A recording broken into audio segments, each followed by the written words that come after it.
Welcome to the Management Pack installation video for the Dell EMC VNX File adapter.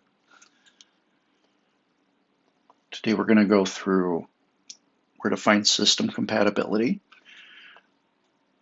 creating a least privileged user, installing the Management Pack, and configuring the adapter instance.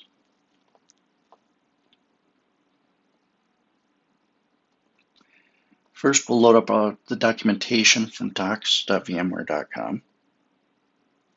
Once you're here, type in True Visibility Suite Documentation. That'll bring you a list of all the adapters. And here we'll select Dell EMC VNX. The part of this document that we're going to pay attention to in this video is for VNX File.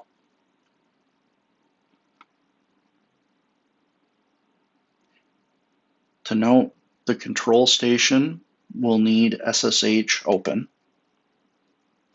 from the collector that you're going to be running this off from. So that would be port 22.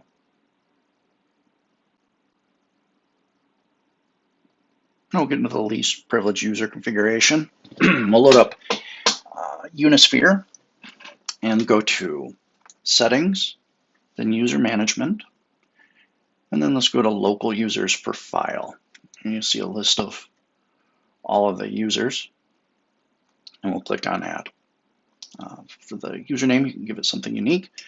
In this case, I chose VNX LPU.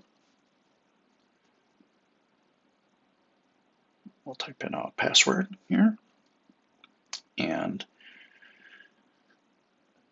the role we're going to want to select is op-admin. And then we'll want to make sure CLI access is allowed. And then we'll select the primary group of op-admin as well. Go ahead and hit OK.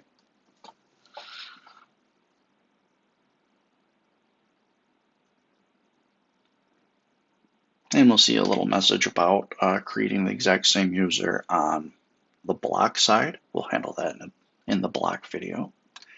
And now our user is created. It's at the very bottom.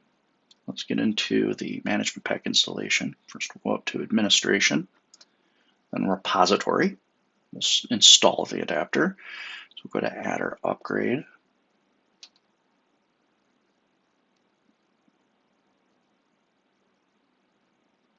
There's two options here. Install if it's already installed and reset default content. Those will be used on an upgrade. And we'll accept the EULA. This part's been greatly sped up for the video. It's going to take much longer in your environment.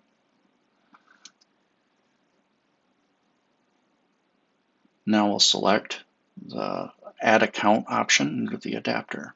We'll give it a name. This is going to be a friendly name that'll show up in VROps when referencing this adapter. So if you have multiple, you might want to be specific under name.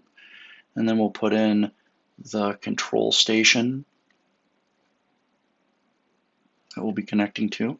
Now under credentials, we'll give the credentials a friendly name. And we'll use the VNX LPU user that we created. If your second control station needs a secondary username or password as well, you can type that in there. Then we'll validate connection. This one's been successful.